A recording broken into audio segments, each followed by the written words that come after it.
네, 본 내용을 진행하기 전에 잠깐 안내 말씀드리면 경제지표, 스토리텔링의 모든 내용은 저작권법의 보호를 받습니다. 상업적 목적, 개인적 목적의 블로그 게재와 유튜브 방송 등을 통한 무단도용 및 전제 재배포를 금한다는 점 안내 말씀드리도록 하겠습니다. 오늘 이제 살펴볼 주제, 미 연준이 1월에 FOMC 회의를 통해서 아직 출구 전략을 논할 시기가 아니다. 초저금리 기조 그대로 유지를 하고 회사채 매입 규모 그대로 유지를 하면서 경기 부양을 해야 되는 시점이다 라는 것을 미 연준 파월 의장이 발언을 했죠. 그럼에도 불구하고 미국의 금융시장이 1월 27일 미국 시간으로 다우존스, 스탠다드 푸어스, S&P 500 같은 그 주가 지수들이 2% 폭락을 나타나게 됐고, 오늘 1월 28일 날 개장을 한 아시아증권과도 보게 되면, 주식시장도 보게 되면 코스피도 포함해서 2% 가까이 폭락이 나타나는 현상이 나타나게 됐죠. 도대체 왜 경기 부양을 한다는데 왜 폭락이 나타나는 것일까? 무슨 일이, 어떤 현상이 진행되고 있는 것인가를 살펴볼 수 있는 내용이에요. 먼저 이야기의 출발점이 되는 것은 이 가격을 움직이는 실체인 정책에 관련된 부분이에요. 정책이라는 것은 대통령을 기반으로 한 세금의 세입 세출에 관련된 재정정책이라는 게 존재를 하게 되고, 유동성의 증감을 조절할 수 있는 중앙은행에 의한 통화정책이라는 게 존재를 하게 돼요. 그래서 미국은 2021년 1월서부터 이제 바이든 행정부가 출발이 되게 됐고, 역시나 코로나19 경기부양 재정정책을 집행을 했고, 2월에도 발표를 한다는, 여전히 경기부양 적극적인 재정정책을 진행하고 있고 할 것이라는 것을 확인할 수가 있죠. 오늘 지금 이제 확인하는 것은 바로 미국의 중앙은행, 미 연방준비제도 이사회가 어떠한 의견을 가지고 있는지 1월의 회의 내용을 보게 되면, 미 연준 의장은 금리를 현 수준인 제로금리로 동결을 하고 자산 매입 규모도 현재 수준과 동일하게 유지하기로 결정했다. 경제의 방향은, 경제의 향후의 이제 향후의 방향은 백신 접종과 바이러스 진행 상황에 따라서 달라질 것이다. 인플레이션이 목표치인 2%까지 도달할 때까지 금리를 제로 수준으로 유지하겠다. 그리고 현재는 출구 전략이 필요한 시기가 아니고, 이러한 시기가 오게 되면 밝히겠다. 출구 전략은 아직 시기상조다. 라고 이제 발언을 하게 됐죠. 그래서 결론은 기존의 미국의 중앙은행이 경기부양 정책을 진행하는 그 바인 초저금리 유지와 회사채 매입 규모를 계속해서 유지를 하고, 현재는 양적 완화 규모를 줄인다든지 기준금리 인상을 논의를 한다든지 이와 같은 출구 전략을 논할 시기가 아니라는 점이죠. 근데 좀 이상한 점이 있죠. 미국의 실물 경제를 좀 이제 보게 되면 2020년 3분기가 매우 중요한 확인을 해야 되는 기점이 되게 돼요. 여기에 이제 빨간 선으로 나타낸 게 미 달러의 증감 속도예요. 통화 유통 속도를 나타내게 됐고, 이 통화의 유통 속도가 증가되는 기간에는 미국 경제 부가가치를 만드는 주체인 미국 기업들의 기업 이익이 연동돼서 상승하는 현상을 확인해 볼 수가 있어요. 근데 2020년에 코로나19가 발생되게 됐고, 이에 따라서 실물 경제가 완전히 멈춰서게 되는 현상이 나타나게 되면서, 미국 경제에 돈이 돌지 않은 현상이 나타나게 되면서 미달러 유동성 공급 확대를 3월과 4월에 매우 격하게 진행시켰음에도 불구하고 2020년 1분기와 2020년 2분기에 미달러의 통화 유통 속도가 침체되는 현상이 나타나게 되고, 이에 연동돼서 미국의 민간 기업의 기업 이익이 같이 침체되는 현상이 나타나게 됐죠. 근데 매우 중요한 3분기에 이와 같은 침체 현상이 종결되는 상승세로 전환되는 현상이 나타나게 됐어요. 무슨 말이냐면, 미국 경제가 활성화되기 위해서 요구되는 그 유동성의 임계 수준을 갖췄다. 3분기에 갖추게 됐다는 것을 확인해 볼 수가 있게 되고, 이에 따라서 미국 경제의 부가가치를 만드는 주체인 민간 기업들의 기업 이익이 2020년 3분기에 코로나19 발생 수준의 상한 수준을 넘어서게 됐어요. 특히 미국 경제 속에서는 이 돈의 유통을 담당하는 도매상들의 실적이, 이익이 폭발적으로 3분기부터 증가되고 있는 중이죠. 이 도매상들 매우 매력적이죠. 폭발적으로 증가되고 있는 중이에요. 즉 미국 경제는 2020년 3분기에 기존과는 달리 매우 탄력적으로 개선될 수 있는 조건을 갖췄음에도 불구하고 미국의 중앙은행장은 여전히 출구 전략을 논할 시기가 아니라 여전히 적극적인 일정 규모 이상의 경기 부양 정책이 진행돼야 된다. 왜? 실물 경제의 정상 가동을 막아왔던 것은 이러한 정책의 잘못이라기보다는 실물 경제의 물리적인 가동을 방해하고 있는 코로나19라는 것이고, 코로나19에 대한 집단 면역이 갖춰지면서 감염 확산을 제어할 수 있는 수준이 되기까지는 계속해서 경기 부양이 진행돼야 된다. 참고로 미국은 2021년 가을경에 집단 면역을 갖출 수 있을 것, 그래서 대규모 공연을 많은 사람들이 마스크를 착용해야 되지만 함께 관람을 할 수 있는 시절이 가을경으로 추정된다라고 발표한 바 있죠. 그래서 이러한 시절이 되기 전까지는 적극적인 경기 부양 정책을 지속할 거라는 것을 알 수가 있어요. 무슨 말이냐면 저희가 이전에 계속해서 좀 반복해서 공유해 오고 있는 사계절 자료예요. 글로벌 경제 및 글로벌 금융시장을 숫자로 표현된 경제지표의 원인과 결과 분석으로 구분을 하게 된다면 봄, 여름, 가을, 겨울로 사계절로 구분해 볼 수가 있게 되고, 봄의 계절은 민간 기업들의 실적이 악화되고 국가의 GDP 경제 성장률이 침체되는 현상이 나타나게 되지만, 지속적인 경기 부양 정책, 적극적인 경기 부양 정책이 진행됨에 따라서 유동성의 증가 속도가 가속되는 그러한 시절이 되게 되죠. 이러한 유동성 공급 경기 부양 정책이 일정 기간 지속되게 된다면 실물 경제의 부가가치를 만드는 주체인 민간 기업들은 기존의 현금 확보를 통한 생존 전략에서 투자를 통한 성장 전략으로 전환하게 되고, 드디어 개별 기업들의 실적이 상승이 되게 되고 국가의 경제 성장률이 개선되는 현상이 나타나게 돼요. 이와 같은 여름의 장세가 펼쳐지게 되고, 여름의 조건이 갖춰지게 되면 봄과 여름에 유동성 공급이 일정 수준을 넘어서 지속됐기 때문에 중앙은행은 기준금리를 점진적으로 높여오게 되고, 가을 정도까지 오게 되면 일정 수준이 넘는 기준금리를 기록하게 되면서 시중의 유동성이 감소하는 현상이 나타나게 돼요. 그렇지만 봄과 여름에 투자했던 성과가 나오기 때문에 그 성과에 따라서 실적은 일정 수준을 유지해주는 이러한 현상이 나타나게 되고, 그 뒤에 유동성이 임계 수준 기준금리를 넘어서게 되면 생각 밖으로 매우 빠르게 단기에 감소되어 있는 현상이 나타나게 되고, 가을서부터 유동성 투자 확대를 줄여왔기 때문에 실적마저 안 좋아지게 되는 겨울의 장세가 펼쳐지게 돼요. 그래서 주식시장도 이러한 경제의 방향성의 수렴이 되기 때문에 이와 같이 봄, 여름, 가을, 겨울로 구분해 볼 수 있는 이러한 주기성이 반복되어져 왔어요. 특히 우리가 주목해야 되는 것은 2010년도서부터 글로벌 설비 투자 호경기 주기가 시작이 되게 되고,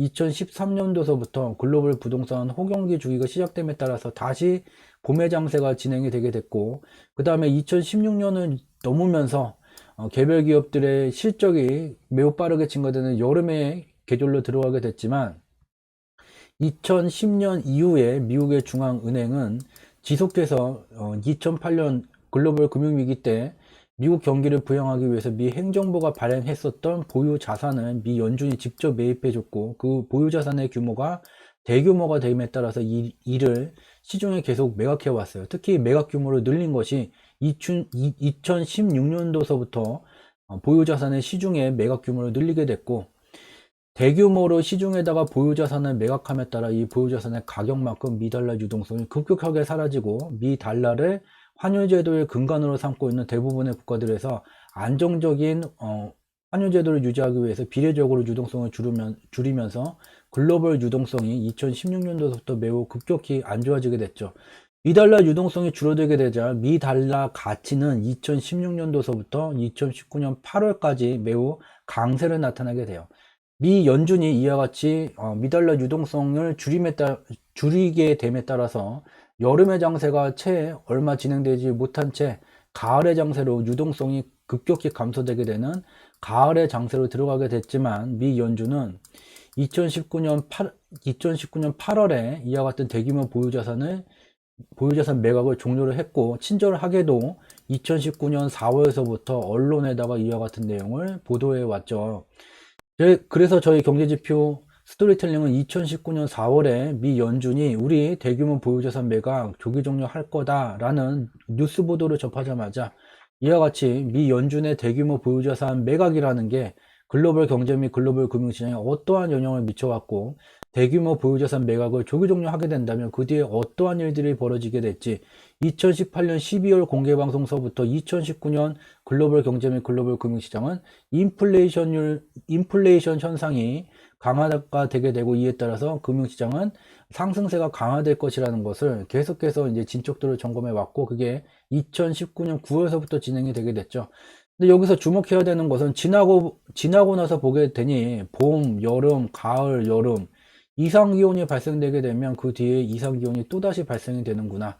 2020년 코로나19가 발생이 되게 되면서 여러분들도 기억을 하겠지만 국내 주요 언론들을 보게 되면 코로나19 꼭 따라붙는 것이 경제 대공황이라는 것을 따라 붙였어요.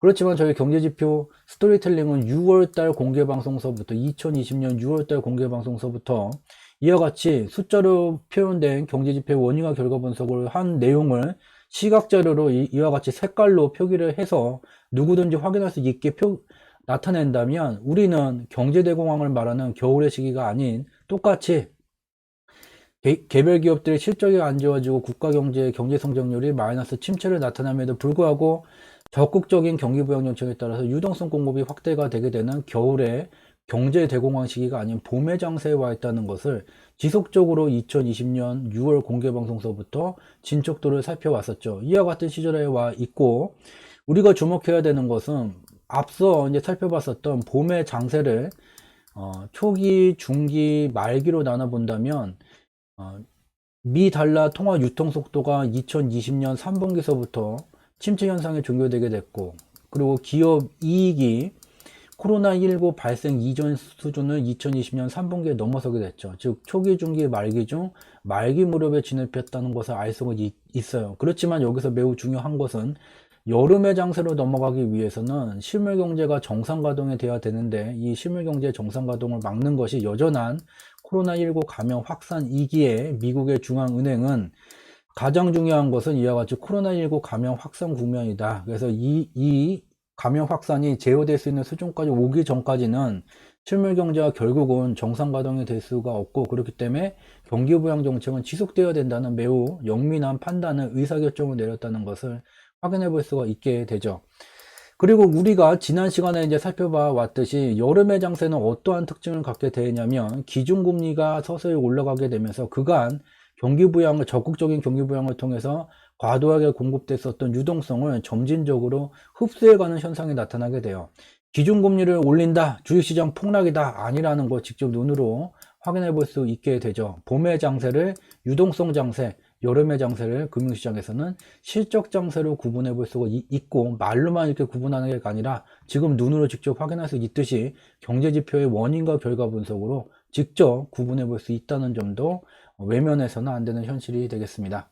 우리는 봄의 말기에 와 있지만 여름의 장세로 진입하기 위해서는 미 연준 파월 의장의 발언과 같이 코로나19 감염 확산이 제어될 수 있는 수준으로 들어와야지 되기 때문에 그러한 시절이 도래하기 전까지는 대략 이제 미국은 2021년 가을경으로 전망을 하고 있지만 가봐야지 알게 되는 거겠죠. 그래서 그게 확인되기 전까지는 경기부양 정책이 지속될 것이란 것. 그리고 같은 날 유럽의 중앙은행은 입금금리 현재 마이너스인데요. 앞으로 이 마이너스 폭을 더 늘릴 거예요. 입금하지 마세요. 투자하세요. 라고 통화정책을 발표를 했는데 왜 두 경제권의 중앙은행이 경기부양 정책을 지속하겠다, 강화를 하겠다는 발표를 했는데 주식시장이 폭락 현상이 나타나는 것인가? 그리고 대한민국은 걔네들 그렇다고 치고 왜 대한민국이 연동돼 갖고 오늘 왜 2% 가까운 폭락이 나타나는 것인가?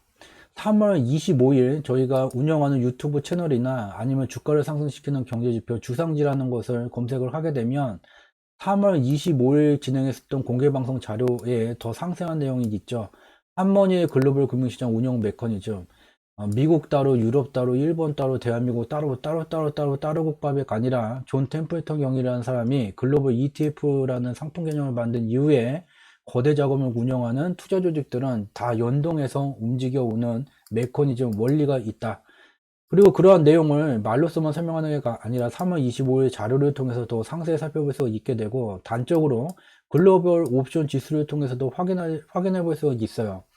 이 글로벌 옵션 지수라는 것은 특정 이제 금융상품들이 적정한 하방의 변동성을 넘어서 격한 하방 변동성을 나타낼 것이라고 베팅하는 그 금액이 커지게 되면은 이 파란색 선을 넘어가게 돼요. 이 파란색 선을 넘어가게 되면 미국의, 특히 이제 미국의 주식시장, 유럽의 주식시장, 대부분의 금융시장이 연동돼서 일정 수준의 하락이 나타나게 되고, 대한민국의 연결 선물 지수도 이와 같이 옵션 지수가 파란 선을 넘어가게 되면 연동돼서 하락하는 현상을 확인해 볼 수가 있죠. 즉 글로벌 금융시장은 같은 기간에 연동돼서 움직이고 있다는 것을 눈으로 직접 확인해 볼 수가 있어요. 그리고 우리가 이제 주목해야 되는 것은 1번으로 표기한 이런 식이에요. 옵션 지수가 이와 같이 빨간색 선을 넘어가게 되면 일정 수준이 넘어서는 상방 변동성에 베팅하는 자금이 많아진다는 의미가 되게 되고, 이러한 시절 대한민국의 연결 선물 지수도 글로벌 금융시장의 과도한 상방 변동성, 오버슈팅 현상에 연동되면서 상승이 진행되고 있었죠. 근데 더욱더 중요한 건 외국인의 대한민국 선물 시장에서 수급이죠. 주가지수가 일정 수준 이상 상승하게 되면 돈을 벌게 되는 매수 포지션을 외국인들은 오버슈팅 현상이 진행되고 있음에도 불구하고 청산을 해왔고, 자기가 직접 돈을 들여서 이와 같은 변동성을 만들 수 있다면 변동성의 포지션이 변화가 되기 전에 이와 같이 손실을 줄이고 수익을 나는 쪽으로 포지션을 바꿔줘야 되겠죠. 그 뒤에 폭락 현상이 나타나게 됐어요. 폭락 현상 2020년 3월 기술적 분석이 됐던 뭐가 됐던 대한민국의 기관들도 추가적인 폭락이 나온다, 선물 매도 포지션의 베팅을 늘렸죠. 그렇지만 외국인들은 폭락이 진행되는 과정 속에서 선물의 매수 포지션으로 전환되는 것을 직접 눈으로 확인해 볼 수가 있어요. 글로벌 금융시장의 변동성을 자신이 직접 돈을 들여서 만들 수 있고, 그런 성과를 만들어 왔다면 자신이 포지션을 미리 선제적으로 바꿀 수 있다는 것을 이 사례를 통해서도 확인해 볼 수 있게 되죠. 지금 계속해서 보면 금융시장 잘 나간다, 잘 나간다, 잘 나간다, 댓글에도 그런 얘기들이 굉장히 많아요. 그동안 진척도를 안 보여줬죠. 안 보여드리는 경우 무슨 일이 벌어졌습니까? 1번 시기보다 더 격하게 대한민국 연결선물지수 올라와 있죠. 국내 기관들은 계속해서 이대로 더 잘 나가게 됩니다 라는 주장을 해왔지만 자신들의 속내 포지션은 다르게 바꾸고 있는 중이에요. 왜? 1번 여기 4번 시기와 마찬가지로 1번보다 더 격하게 주식시장이 잘 나가는데 외국인들은 그대로 포지션을, 선물시장 매수 포지션, 롱 포지션을 유지하게 되면 그냥 앉아서 돈을 벌게 되는데 4번 시기와 동일하게 주가지수를 고공권에다 묶어두고 선물 매수 포지션을 점점 청산을 해가고 있다는 것. 즉 여기에 1번 시기, 2번 시기 포지션 변화, 무슨 일이 벌어지는가 직접 눈으로 확인해 볼 수 있게 되죠. 그렇다고 여기서 또 조정이 나옵니까? 공포의 시기입니까? 공포지수 사고 인버스 2배서 사고 현금 100% 해야 되는 시기입니까? 아닙니다. 3월 20일 미국의 선물 옵션 만기, 이 앞에서부터 2020년 3월 초서부터 경제지표의 원인과 결과 분석을 하게 되면 주식시장이 계속 폭락하는 게 아니에요. 3월 20일 미국의 선물 옵션 만기일이 되게 되면 반등 국면이 진행이 되게 됩니다. 3월 20일 미국의 선물 옵션 만기일이 지난 이후서부터 공개방송을 통해서 인버스 2배서 살 때가 아니에요. 경제지표의 원인과 결과 분석을 하게 되면 파생시장의 만기일마다 출렁출렁 하방 변동성이 나오겠지만 이것이 누적되는 방향성이 상방의 추세를 갖기 때문에 조정이 나온다, 공포심, 공포지수, 인버스 사고, 현금 100% 하는 시기가 아닌 반대로 투자를 확대해야 되는 기회의 시기가 됩니다 라는 것을 수개월 동안 계속해서 외쳐왔었죠. 9월 달에도 이와 같은 시기이기 때문에 진입을 해야 됩니다. 9월 달에 그와 같이 말했던 댓글에 약을 팔고 있다라는 댓글마저도 달렸죠. 그렇지만 10월에 이와 같이 9월에 진입됐으면 이러한 성과가 나고 있는 중이에요. 앞으로도 조정의 시기는 인버스를 사거나 현금 100%를 하는 시기가 아닌 진입하는 시기예요 라는 것을 말했고, 동일한 내용 또다시 강조해서 말씀을 드립니다. 같은 내용을 보고도 본인의 전술이 달랐다면 그것은 다시 한번 본인이 왜 전술이 달라지게 됐는지, 의사결정 과정에 일관성이 결여된 부분은 무엇인지 다시 한번 점검해 볼 필요가 있다는 점 말씀을 드리면서 오늘 준비된 내용은 여기서 마치도록 하겠습니다. 이제 참고로 말씀을 드리면 저희 이제 경제지표 스토리텔링에서 진행하는 공개 방송에 참여를 하게 되면 전공 과정에서 이제 경제나 경영을 전공하시지를 않았거나 또는 업무 과정 속에서 생산관리나 경영기획 전략과 같은 지표를 통해서 무언가를 분석하는 그 업무를 해보시지 않은 경우에는 저희가 이제 진행하는 공개 방송 방식인 지표를 통해서 분석하는 방식에 익숙하지 않으신 경우가 있으세요. 그렇기 때문에 저희가 그 배경적으로 좀 참고사항이 될 수 있는 중요한 내용들을 공개방송이 진행될 때마다 좀 중요한 내용들을 담은 요약본에 해당하는 내용들을 공유를 해왔어요. 그래서 3월 25일 진행됐었던 공개방송의 내용 중에 한머니의 글로벌 금융시장 운영 메커니즘, 주식시장이나 금융시장에 존재하는 국가는 같은 기간에 같이 연동돼서 움직이고 어떠한 원리로 움직이게 되는지를 3월 25일 날 공개방송에서 다뤘고, 이 내용을 참고적인 내용으로 좀 확인을 해주시면 이해폭이 좀 더 넓어지시게 됩니다. 그 다음에 이제 참고하셔야지 되는 내용은 4월 2일 공개방송 내용 중에 창과 방패의 전쟁이라는 그런 주제로 공개방송을 진행을 했었어요. 글로벌 금융시장은 인류의 금융 역사를 보게 되면 한 국가의 중앙은행보다 더 많은 자금을 운영하는 거대 투자 조직들이 존재해 왔고, 이들은 시장에 참여하는 대부분의 투자자들이 생각하지 못하는 쪽으로 변동성을 만들어서 수익을 극대화해 오고 있죠. 특히 2020년 코로나19가 발생되게 되면서 이와 같은 막강한 변동성 재료를 바탕으로 변동성이라는 창을 휘둘러 왔지만, 건들지 말아야 돼, 넘지 말아야 돼 미 달러의 영역을 건들게 됐고, 이에 미국의 중앙은행 미 연준이 방패로서 이 창을 막아서는 그러한 이야기들이 전개되고 있다는 것을 숫자로 표현된 경제지표의 원인과 결과 분석으로 살펴볼 수 있는 내용 4월 2일에 진행을 했어요.